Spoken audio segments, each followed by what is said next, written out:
Welcome back, everyone, to game number 4 between Valas and Daniel. Valas fighting for his tournament life here. Now, I say that's an exaggeration. This is a qualifier for Red Bull Wololo in Heidelberg, Germany, the biggest prize pool event, 1v1 event ever. I think the biggest prize pool event ever in the history of Age of Empires. Coming up in Heidelberg, Germany, in an actual, literal castle. But there is another qualifier. I believe next weekend, maybe, well, probably this weekend by the time you see this video. So, I believe that's the case. So this is massive for whoever wins, but whoever loses does have another chance to qualify. So let's check in on the civilizations in the map. We are on Red Bull Wololo Outcrop. It's outcropping? Might be outcrop. You can see on the other side of these these mountain ranges, are most of the stones and the gold. Going to be hard to keep. This looks like, okay. This looks similar to one of T90's hidden cut maps, actually, with the what is it? Regardless, most of your resources are going to be. Or is this literally the one, or is it just a Red Bull version? I don't know. Most of the resources are going to be out of the way, harder to protect, and you're going to have military control. And that's really the focus here. Military. That's the focus in the Empire Wars. Daniel, with the Berbers, a great civilization, the cheaper camels, knights, and eventually the camel archers. Just top tier civ, countering cavalry and cavalry archers. And Valis. Over here, as the Tatars. We're here on the west side of the map. It's the Tatars playing with a cavalry archer civilization. Great at knights and cavalry. So I think we're going to see crossbows and cavalry archers. Sorry. I think we're going to see crossbows out of Valis because cavalry archers would eventually get countered. We might see a little bit of cav archers, but not a heavy commitment to cav archers. As Valis already on the way up, so is Daniel. Only about 15 seconds difference. Daniel's actually a bit faster. Daniel, as the Berbers, probably looking to play into that cavalry. And the players are a little farther apart on this map, a little more wallable, so there wasn't any fighting that happened, essentially. No fighting at all. Daniel playing into the stable units. Valis already massing up the archers. And that's the advantage you get with crossbows, is you enter the castle age with a lot of them, versus the knight player who has the stronger 1-to-1 unit, much more expensive, and has to make them after reaching the castle age. That's why I think there's a few civs that I love to go scouts into light cav, like scouts while I'm on the way up, not fighting. I'm walled up, I'm behind my walls, and I make 10 scouts and turn them into light cav and then into knights. Now, you'd say, well, that takes all your eco away. It does. It's a quick play. It has to work right away, where I just crush their army and run across the map with my knights following up, with the light cav followed up by knights, and just win the game. Drop a siege workshop, win the game right away. Or else it doesn't work. No hole there. Thought for a second there was, the way those archers were walking. I am worn out from the previous 3 games. I don't know if you heard crinkling. Got some water here.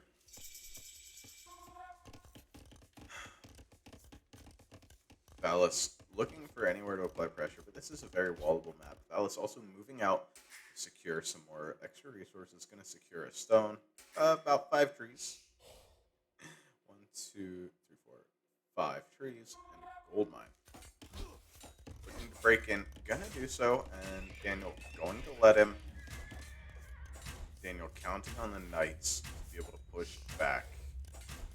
Gonna have about 6 or 7 knights, and I think that'll do it. 7 crossbows against 6 knights. It's just not gonna be enough. And let's see, yeah, 6 knights now out for Daniel. Gonna be able to push that army away, and Valis knows, doesn't even try to go in. Says, hey, you're letting me in, that must be a reason for that, I'm leaving. It does so, but going to get tracked down. I think that crossbow army is will let Mem's voice play in your head for where they're going. And yeah, the knights trying to chase them down. Husbandry to speed those things up. Coming in. And okay. Is he gonna let them live? I think they might get away. In fact, he doesn't know about that town center. They're gonna get away.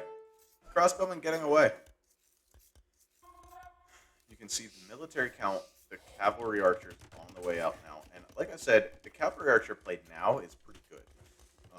It's only once the Berbers get a castle up that the Berbers become really good against the cav archers. Now, they're not bad against cav archers.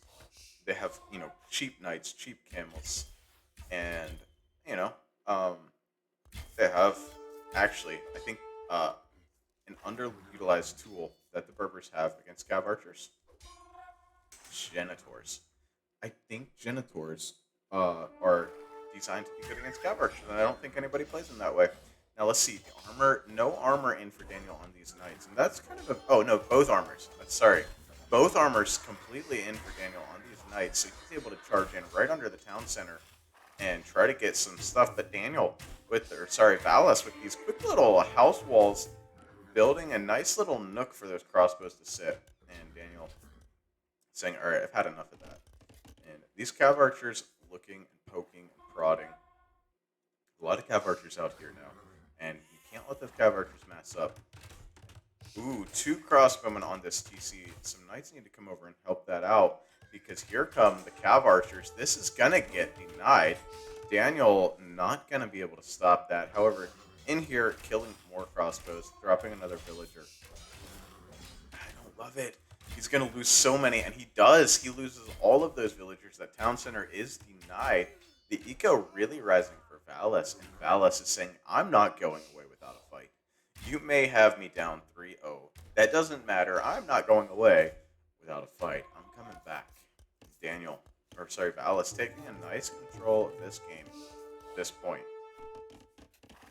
Fully walled. This is what you want to do as an archer player against a knight player. Wall up, keep your units in a ball, and especially cav archers, just run away from the knights. Don't let the enemy in. Secondary walls coming down. Picture perfect play here from Valas. He's able to keep the knights running. Keep the knights running.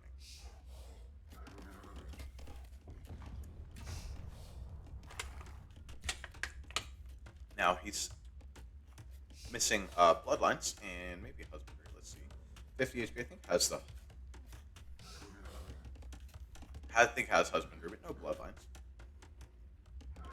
Yeah, on these cav archers, and there are a lot of knights on the field. There are more knights and camels than there are archers and cav archers, so that's a big deal. Siege workshop now. Coming out, this town center gonna turn into a target. These crossbows still just chilling out in that little pocket. Interesting that Valas just is like, alright, not important. Ooh, I thought. But you don't want to go in there with the cav archers. See, you want to act like you're going to force this panic, quick walls. This idle time. Now there's a villager in there. It's going to have to delete the house to get the villager back out. But you go in there, you lose everything. And Daniel continuing to run in under here, but this time with camels, not what you want to use. And the camels, they deal a lot of damage against the cav archers, but they die even faster. Knights on the front, looking for a way in. These cav archers are going to say, no, you're not going to like this. There's a lot of pointy things flying out over these buildings. Daniel looking for damage, trying to pressure. Down about 20 villagers, 25 almost villagers, 23 villagers. Gonna have to make something happen in a hurry. As this cav archer mass, it's not scary that scary yet, but it will be. And not on the way to a castle. Daniel's not making the camel archer play anytime soon.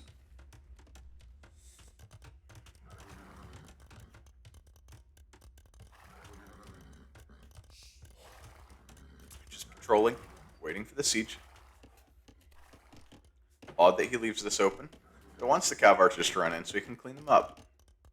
You'd lose a few villagers to take out all the cav archers. Now the siege comes in, and Valas doesn't know about this. Now he does. Got him. Boom! Down go the villagers. And lots of siege. 4 villagers down. Gonna need a lot more than that. Here are the knights. Here are the siege. Valas gonna run back over here with the cav archers to say, hey, don't do this, but can't do anything about it. And Daniel, looking to get all these villagers. Looking to kill all these villagers. Ooh, but Valas saying, no. I'm gonna snipe these off with my cav archers. Does so. Oh, wow. Well done. Finally a hit done, and sniping off the 4th one as well, but at what cost? That was well worth it. Well worth it for Daniel, as he's killed a lot of cav archers, and now a lot of villagers as well, and this town center out here has just become a target rather than an economy point. And ooh, there's knights and camels trying to get this round in. Probably best to back away about now if you are Daniel. You don't want to lose any more than you have to. Looking for damage. No, not enough damage to be found here, as the melee unit's unable to catch up with the cav archers. Cav archers, ooh, retasking, and one more down. So the KD really in favor of Daniel. Pressure really in favor of Daniel, and this town center, just all the villagers had to leave. Not a single villager here. And I would just send a mangonel out. Ooh, sneaky little mining camp over here. Daniel thinks those villagers have gone home. They have not. They have not. Cav archers continuing to run around. Pike switch coming in here for it, the Tatars. Cav archers looking to snipe off another mangonel and decide that's not worth it. Too many knights and camels around. And these villagers just sitting there. And I don't think... Let's see if we switch. Yeah, it doesn't... Daniel doesn't even know the gold's there. So, that's pretty safe. Honestly, a very safe place for those villagers to be. Daniel looking around and knows that, hey, this is the only gold here in the base, so has to be getting gold somewhere. Daniel needs to find that, but I don't think he needs. Well, it's hard to say who's ahead in this game. Valas struggling to hold off the eco or the military of Daniel, but Daniel, well behind an eco. I do like Daniel's position in this game better. I love having just control of the game. That's a lot of pikemen, and Daniel's going to have to look at something, and he is. He's switching to Camel Archer. Going to go ahead and kill off all the pikemen and say, look, I'm taking these fights now. Get out of my game. I want to 4-0 you. I don't want to just win.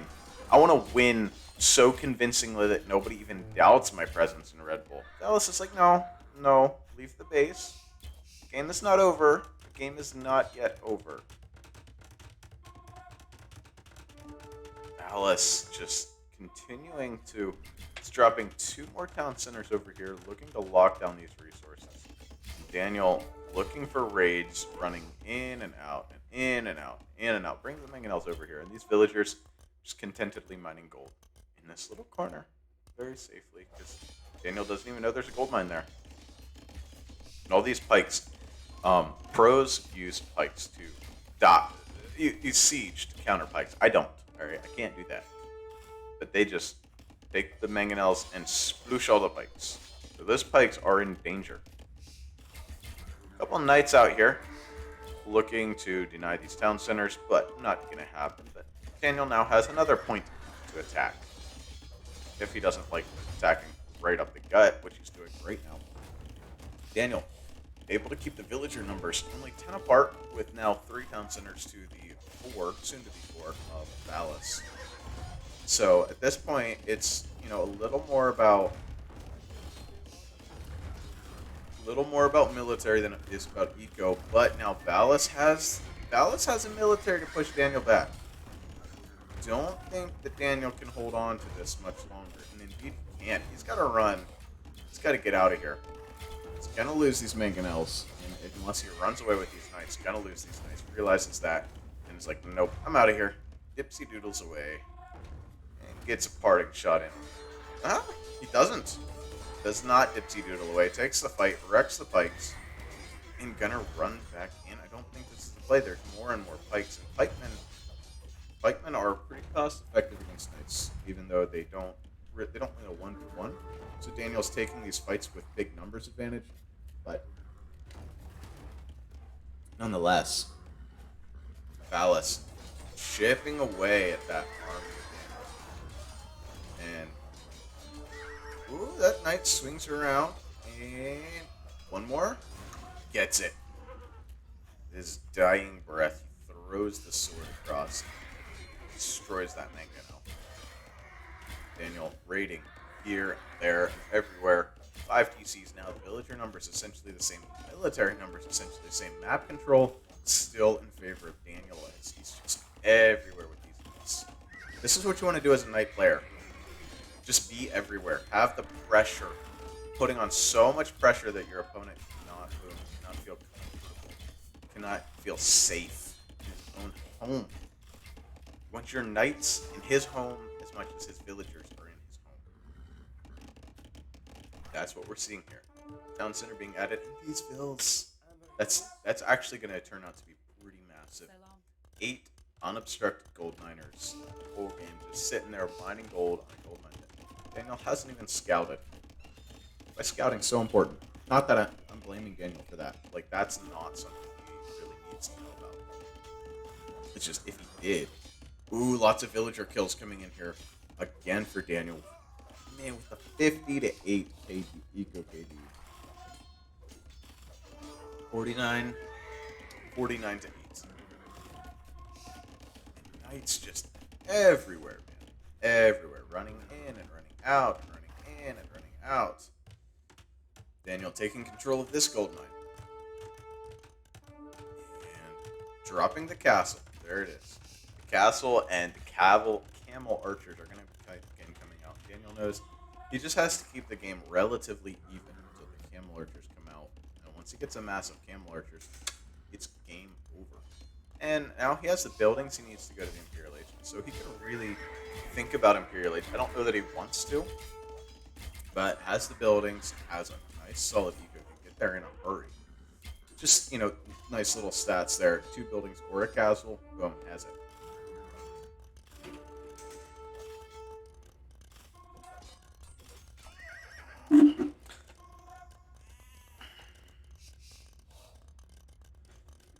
The knights continue with their raiding. Now the numbers are getting pretty scary, though.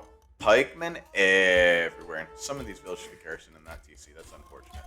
But pikemen everywhere. Not so many knights. As the camel archer production begins. That's massive. Does Valas know? Valas does not know. Now he knows. He's found out the hard way. There's already a castle here, my friend. Already a castle. Continues to just run his villagers across there. And no ballistics showing up very keenly. And so Daniel just quickly goes ahead and researches that tech. But this is a nasty army. 50 military to 12. 50 military to 12. Daniel has really taken his foot off the gas and might pay the price. Although a second castle, okay, dropping castles on the left and the right, but a castle here on his expanded eco. Daniel is very vulnerable at this moment, and only 1 town center protecting all of this. There could so many kills could be found here. Daniel looking for a place to find damage, looking to bring the armor back, does so. This castle's a problem, but these camel archers are something that Valas can't deal with, and won't be able to deal with for a very, well, maybe ever. Ooh, interesting. Interesting. A ram out. Seems odd. Keshik coming out. Could be a Keshik. Would it not be cool to see Keshik versus Camel Archer? Camel Archer should win that, but Keshik are like a very cost-effective, fully upgraded, of course, very cost-effective Cavalier level units.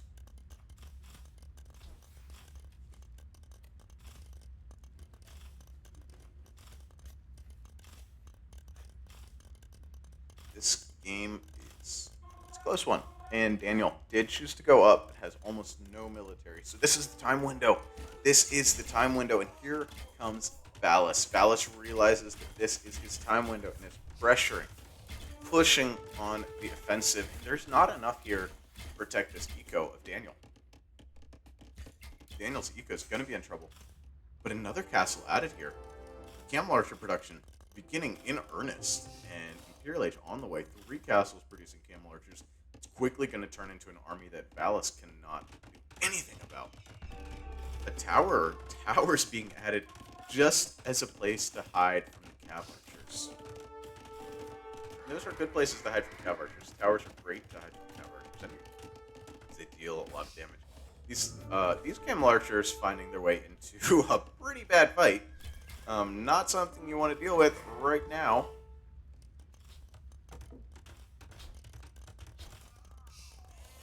This castle was very good as it secured this gold and took out both of these Downtoners eco. And I don't think the damage is being done, as Valas is at 200 pop and unable to do the damage that he needs to do here.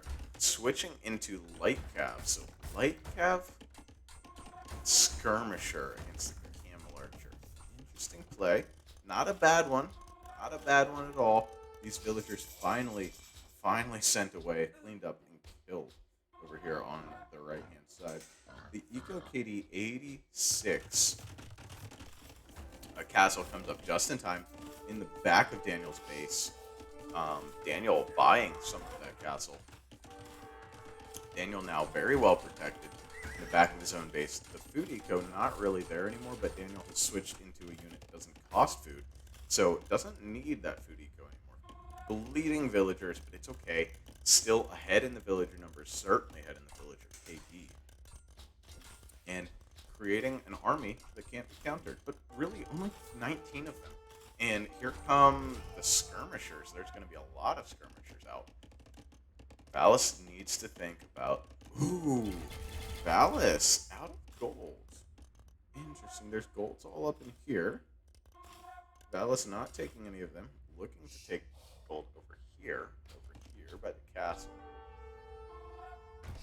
That's a big army of Cav Archers. But these Camel Archers are like, hey, we're a counter unit. And Cav Archers are like, yeah, there's 3 times as many of us. I don't know how this fight goes. Ooh, it does not go well for the Cav Archers. Cav Archers don't want to fight Camel Archers. I can tell you that right now. Wow, the Camel Archers wreck. Skirmishers are going to be a problem. And I think that food eco is going to have to be there pretty soon for Daniel to make his own light cav, because I think it's going to be knights. It's just like forget food eco and light cav. I'll just go knights, double gold unit. Why not? I've got gold control. And I guess, why not? He's got gold control. Plenty of gold on the map. Castle down, and now 35 Camel Archers, and still stuck at 200 pop is Valas. 200 pop, but unable to do anything with it. Not going away quietly, raging against the dying of the light. And the stable's coming up, as I think it's just going to be... I don't see a way back for Valas, honestly. I said at the beginning of this game, if Camel Archers are out, the Tars are just really struggling. The Cav Archers have a time window. That time window runs out. That's why I almost expected mass crossbow play.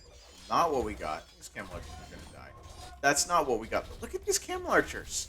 Just wreaking havoc in Valas' base. And Valas making skirmishers, but skirmishers and the knights are coming out. Now, the knights are fighting the pikemen, the Camel Archers are fighting the skirmishers. It's not optimal, right? It could definitely be better.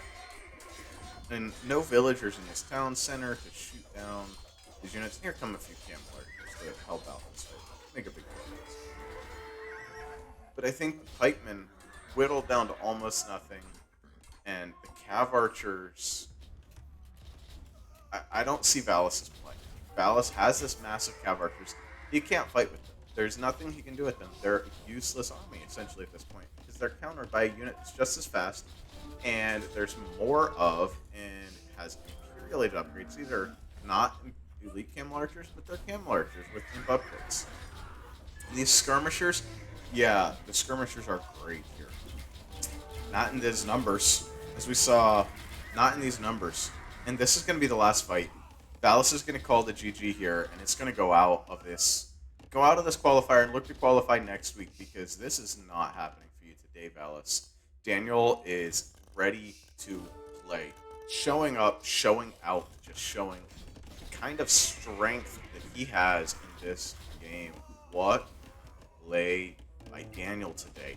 Just saying, nope, this is mine, and get out of my game, Castle. Not really. I mean, I would love to see it there. And yes, indeed, Valis says, okay, all right, I'll get out of your game. This is yours. Well played. I imagine Valis is really frustrated with his performance here, but also would imagine we get the well played. Congrats on the Heidelberg. You know, this is massive for Daniel. Qualifying for Heidelberg, Germany. Valis does have another chance, like I said, and doing it in such a commanding fashion. Let me put the score up here. 4-0 for mYi.Daniel over the up-and-coming Valis. And let's look at the statistics just for a minute here as this 4-0. Shocking turn of events. This 4-0, and there might be another qualifier with Kapach and MBL. There might be. All right, there might just be. So be on the lookout for that. We might also have that. So that would be fun, would it not? We'd love to see both MBL and Kapach qualify for this tournament, but not both of them can this weekend. Anyway, military. Valis with the 96 military at one point, but not able to do it. The KD, Daniel, just unbelievable kill-death ratio. The economy, really pretty even. Valis actually taking a pretty good commanding lead of that. No, sorry, Daniel. Daniel with the goal. Daniel, knowing where he had to get with his Civ, knowing how to get there, doing so, winning the game. I hope you enjoyed this set. This is a very enjoyable set, as Daniel just showed how dominant he can be. Thanks for watching. See you again in the next video.